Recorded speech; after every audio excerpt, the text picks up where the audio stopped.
Sou Rose Gleice Santos Costa Dantas, mestranda em Estudos Linguísticos pela Universidade Federal do Sergipe.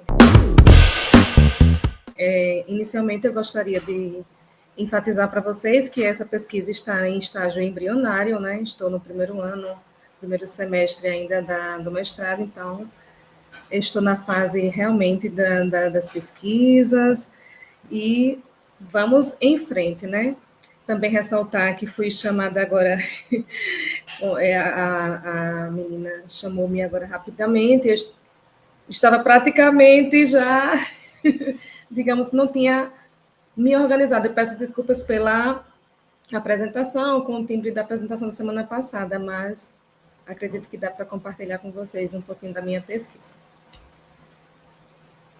Pode passar, por gentileza. Então, inicialmente eu trago uma reflexão de Lagares, né? Acredito que essa frase, essa mensagem, nos faz refletir sobre o papel do ativismo, no qual ele nos chama para reflexão que a linguagem é um campo de luta e uma prática social. Campo de luta porque acredito que vai dialogar muito com a nossa pesquisa, visto que o ativista ele vai ocupar esse papel social, essa função social de observar, de verificar como é que estão sendo implementadas essas políticas linguísticas, quem está implementando e a quem interessa. Então, acredito que essa mensagem, ela dialoga muito, conecta muito com a nossa pesquisa. Podem adiantar. Pode passar? Na introdução, eu acredito que para que nós possamos compreender as políticas linguísticas e esse papel do ativismo, é importante nós fazermos esse panorama histórico, né? Essa trajetória de como se deu, volta um pouquinho, isso, obrigada, de como se deu, né? Por que essa questão do ativismo. Então, primeiro é interessante que nós possamos compreender o direito linguístico enquanto campo de pesquisa, enquanto campo de estudos, né? Dentro do direito linguístico, vamos trabalhar as questões dos direitos linguísticos, dos deveres linguísticos, mas o direito linguístico, como está aí grafado em maiúsculo, porque é um campo de pesquisa, né? E ele emerge nesse contexto histórico da promulgação da Declaração Universal dos Direitos Humanos e também do término da Segunda Guerra Mundial. Mas por que a gente traz esse panorama histórico? Porque justamente foi nesse contexto em que questões de direitos linguísticos passaram a ser inseridas, essas questões foram inseridas na questão dos direitos. Pela primeira vez, né, na história da humanidade, passou-se a verificar o direito linguístico como um direito, né? Até então, isso estava numa questão mais utópica, digamos assim.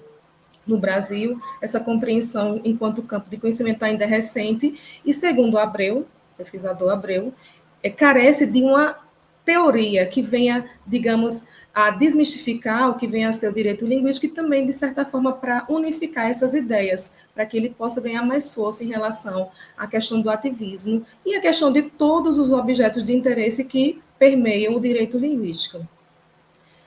E aí ele traz essa questão que o direito linguístico ele vem ser tratado no campo do direito e que na interseção com os estudos de políticas linguísticas se ocupa da manifestação da regulação jurídica da língua, ou seja, quem é que está gerindo essa língua, quem é que está implementando essas línguas e a quem interessa, né? E aí eu venho trazer também essa questão dessa implementação, quando ela é exclusivamente por meio de políticas de cima para baixo, geralmente no contexto estatal, nem sempre ela vai atender aos reais interesses das pessoas que realmente precisam dessas políticas linguísticas, né? Que estamos falando da questão de você usar a sua língua materna, você ter direito de usar a sua língua materna, e também com a língua oficial, né, que ela está no seu território. E aí, frequentemente, quando essas políticas elas são implementadas de cima para baixo, frequentemente elas custam a assegurar, né? Elas frequentemente falham em assegurar essa equidade linguística na prática. E isso vai evidenciar as implicações ideológicas que perpassam as políticas linguísticas, que aí nós trazemos um pouquinho da gestão de esforço, né, dessa teoria da gestão de esforço, que ele vai colocar essa questão de poder, né? Spokes, ele vai trazer essa questão de que as políticas linguísticas, elas nem sempre vão tratar somente de assuntos linguísticos, mas elas também podem ser permeadas, perpassam ali também forças políticas, econômicas e sociais. Trazemos também essa perspectiva de Spokes e Shuham, que eles vão colocar também a questão das ideologias, que as próprias ideologias, nesse contexto, vão se configurar como políticas linguísticas, visto que elas também vão evidenciar a forma como os indivíduos se relacionam com as suas línguas. Pode adiantar, por gentileza? E é nesse contexto que vai entrar o ativismo político-linguístico, como uma intervenção nessas políticas linguísticas, ou seja, vai se concretizar como uma gestão de línguas, porque é importante que, nesse contexto da implementação da política linguística, tenha alguém que conheça as questões linguísticas na prática, tá? Nesse caso, nós colocaríamos a questão do próprio linguista, porque ele tem conhecimento em relação a isso. E aí nós trazemos a perspectiva glotopolítica de Lagares, nesse caso, pois Lagares ele vai verificar essas questões de hierarquia de poder. Então, por isso que a gente traz essa questão. E o objetivo primordial do ativista político-linguístico é o de promover a preservação das línguas. Como eu falei para vocês anteriormente, é esse direito de o indivíduo ele poder utilizar-se da sua língua materna e também utilizar-se da língua oficial. No Brasil, nós temos alguns exemplos de ativismo que tiveram sucesso nessa preservação das línguas, como no caso das Libras, que conseguiram o seu reconhecimento oficial, como o caso das comunidades indígenas, que também conquistaram o direito de ter o seu sistema educacional próprio. E aí nós trazemos também o conceito de direito linguístico, que é de Abreu, que ele traz que essa teoria, a existência de uma teoria do direito linguístico seria a única forma segura de subsidiar o ativismo político-linguístico de múltiplos setores da sociedade, bem como a elaboração de políticas públicas que levem em consideração seus aspectos nos contextos interlinguísticos, no caso, entre as línguas, entre a materna e as línguas que se dizem minoritárias, e intralinguísticos. Ser um defensor eficaz e criar uma mudança positiva no status desigual minoritário do idioma das pessoas que o falam é a questão central do ativismo. Esse contexto é de pesquisa recente de Haller e Decorn, que vai trabalhar sobre essa questão do ativismo. Então, dentro de todo esse contexto, nasce a questão dessa pesquisa que aqui vos apresento. De que maneira, diante de todo esse contexto das ideologias, das questões de hierarquia de poder, então, de que maneira as dinâmicas do ativismo político-linguístico brasileiro contribuem para a efetivação de políticas linguísticas à luz dos princípios do direito linguístico, ou seja, que verifique, que identifique e que assegure essa equidade no direito ao uso das línguas. Pode passar, por gentileza.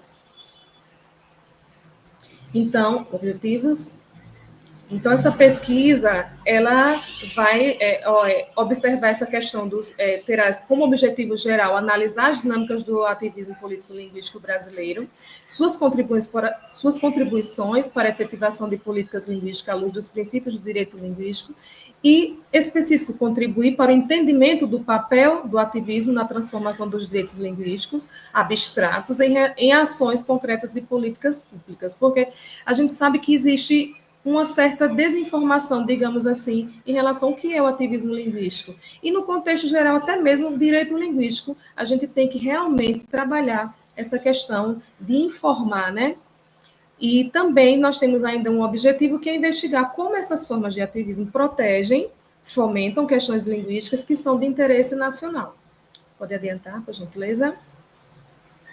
Então, essa pesquisa se justifica pela relevância dos estudos em direito linguístico, em ativismo linguístico, e reside na necessidade de compreender como o ativismo político-linguístico influencia a formulação e a implementação de políticas públicas da língua no Brasil, especialmente em um cenário de plurilinguismo, que nós sabemos que mesmo que tenhamos esse mito do monolinguismo, o Brasil é monolíngue, nós perpassamos por muitas línguas, a saber, indígenas, nós sabemos que existem muitas línguas na condição de línguas minoritárias. Então, essa questão toda vai permear também a questão do plurilinguismo, as desigualdades linguísticas, Qual a língua? Em que locais teremos acesso a tal língua? Qual a língua? O que se pode falar? Qual a língua que pode ser utilizada? Então, são questões muito importantes a serem discutidas, dialogadas.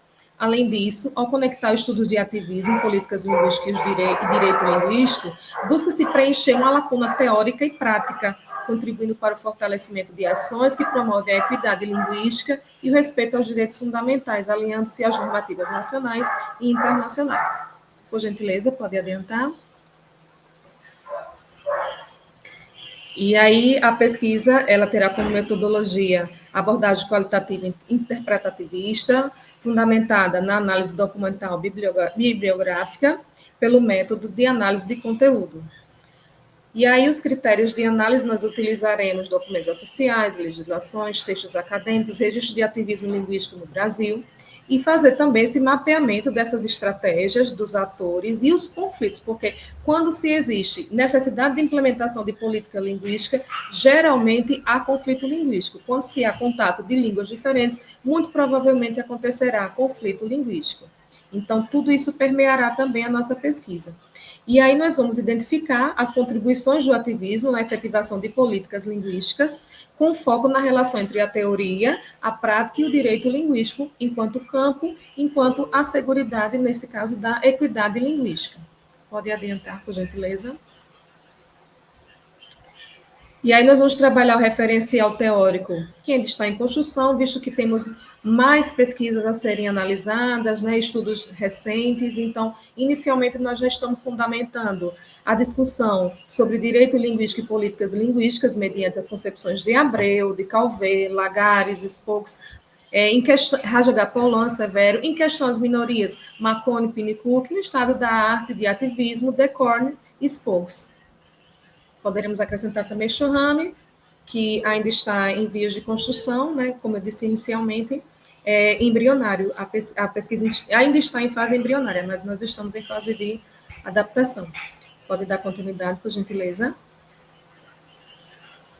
Os resultados que nós esperamos alcançar. Os resultados preliminares indicam que o ativismo político-linguístico no Brasil atua como um vetor decisivo nas políticas linguísticas e, consequentemente, na efetivação do direito linguístico como um direito humano fundamental.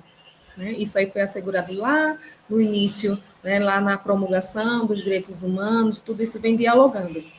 Destaca-se também a atuação desses atores diversos, incluindo os próprios linguistas, que eu falei para vocês que os linguistas são importantíssimos, são peças essenciais para a implementação dessas políticas linguísticas. Os movimentos sociais também atuam como ativismo. A questão do movimento social é que muitas das vezes eles não têm o conhecimento do que vem a ser esses direitos linguísticos na prática, e aí a dificuldade de realmente de concretizar essas políticas que venham a favorecer as comunidades minoritárias é bem maior, né? Então, trazemos também as organizações não governamentais, o próprio Estado, na construção de estratégias e de reivindicação de implementação de políticas que promovem a diversidade e a equidade linguística. Gentileza, pode adiantar? Esse estudo evidencia que o ativismo político-linguístico protege e fomenta questões linguísticas que são de interesse nacional e que, ao conectar-se com políticas linguísticas e o direito, desempenham um papel fundamental na promoção da diversidade e dos direitos linguísticos no Brasil. Conclui-se que o ativismo, aliado ao aparato jurídico, é um mecanismo potente para a efetivação do direito linguístico como um direito humano fundamental. Pode adiantar? Essas são as minhas referências iniciais. Pode adiantar. Pode adiantar, por gentileza. Muito obrigada.